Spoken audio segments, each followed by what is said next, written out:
Hello guys, कैसे हैं आप सब। आई होप आप सब अच्छे होंगे। तो आज का हमारा न्यू टॉपिक है गायनेकोमास्टिया।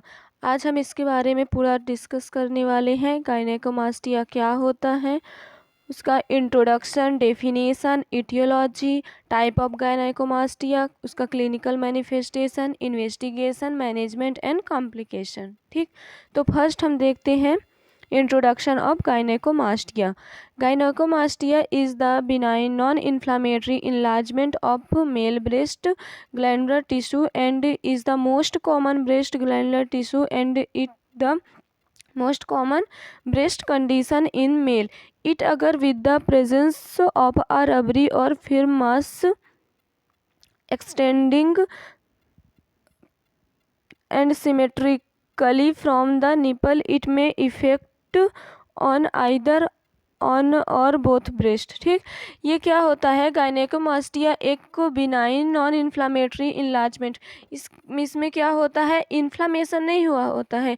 विदाउट इन्फ्लामेशन जो मेल का ब्रेस्ट होता है, जो ब्रेस्ट के ग्लैंडुलर टिश्यू होते हैं ना, उनमें वो क्या हो जाते हैं, इन्लार्जमेंट हो जाते हैं। ठीक, तो जो मेल रहते हैं उनका ब्रेस्ट क्या हो जाता है, इन्लार्जमेंट हो जाता है और उनके निपल्स में क्या प्रेजेंट रहता है, रबर टाइप का और फिर मास जो होता है वो प्रेजेंट होता है और ये एक ब्रेस्ट में या तो फिर दोनों ब्रेस्ट में हो सकता है। ठीक, फिर सेकंड देखेंगे definition.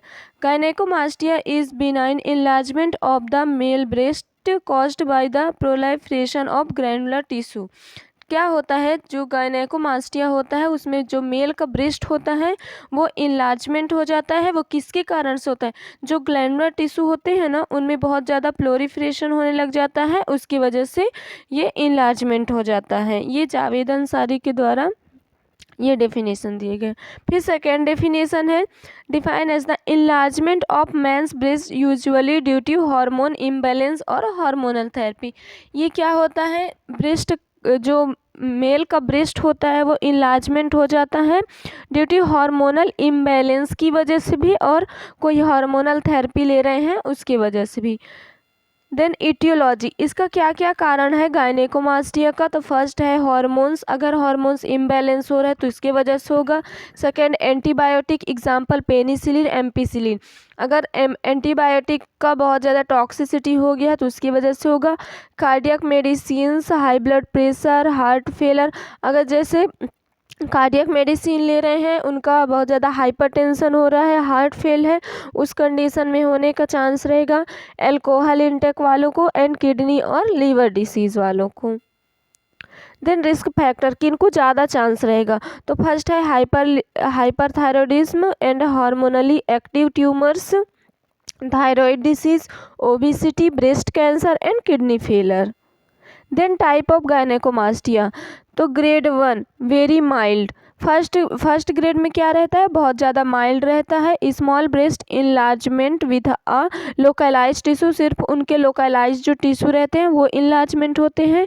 Due to slight swellings the localized tissue have different color from the breast tissue in the area।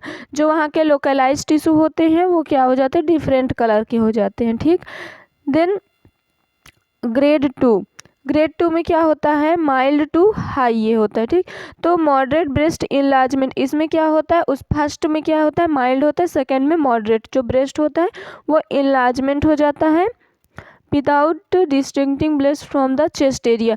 Chest area मतलब बहुत ज़्यादा नहीं, एरियोला मतलब कि ये बहुत ज़्यादा नहीं डिस्टिंक्ट होता, बहुत ज़्यादा बाहर नहीं निकला रहता, बट ये क्या होता है, इनलार्जमेंट, बस टिश्यू बस जो होते हैं वो इनलार्जमेंट होते हैं। ठीक, फिर ग्रेड थर्ड में क्या होगा, हाई एंड विजिबल। फिर ग्रेड थर्ड में अगर आते हैं ना, मतलब सेकेंड में क्या रहता है, वो विजिबल नहीं रहता, जो ब्रेस्ट है वो बहुत ज़्यादा इनलार्जमेंट नहीं दिखता है। ठीक, फिर जो थर्ड ग्रेड में आता है उसमें क्या हो जाता है, हाई एंड विजिबल हो जाता है। इट में कंसिस्ट ऑफ फैटी, ये जो होता है थर्ड स्टेज में बहुत ज़्यादा फैटी टिश्यू को क्या कर लेता है, कंसिस्ट कर लेता है, fatty tissue and glandular tissue को भी। ठीक, फिर आता है 4 स्टेज, जो 4 स्टेज होता है ना, ग्रेड 4, वो बहुत ज़्यादा सीवियर होता है। ठीक, तो significant breast enlargement with a large amount of excess, इसमें क्या होता है, जो ब्रेस्ट होता है वो इनलार्जमेंट हो जाता है, उसमें बहुत ज़्यादा एक्सेस स्किन आ जाते हैं, ये मोस्ट सीवियर कंडीशन होता है। देन क्लिनिकल मैनिफेस्टेशन, अगर किसी को गायनेकोमास्टिया है तो क्या क्या क्लिनिकल मैनिफेस्टेशन दिखेगा, तो फर्स्ट है enlargement of the male breast nipple, फिर सेकंड है nipple and may have a rubbery film, nipple में क्या होगा, निपल को फील करेंगे ना तो उसमें रबरी और हार्ड मास टाइप का फील होगा, टेंडरनेस हो जाएगा, ब्रेस्ट में सेंसिटिविटी प्रेजेंट रहेगा, निपल से डिस्चार्ज होगा, पेन होगा ब्रेस्ट में। देन इन्वेस्टिगेशन, तो हिस्ट्री कलेक्शन लेंगे, पूछेंगे कोई हार्मोनल थेरेपी तो नहीं चल रहा, क्योंकि हार्मोन्स के इम्बैलेंस की वजह से भी ये होता है। Then physical examination, inspection, inspection में देखेंगे तो जो ब्रेस्ट रहेगा वन और बोथ ब्रेस्ट क्या दिखेगा, इनलार्जमेंट, पाल्पेट करेंगे तो वो क्या दिखेगा, पेनफुल रहेगा और टेंडरनेस रहेगा, ठीक।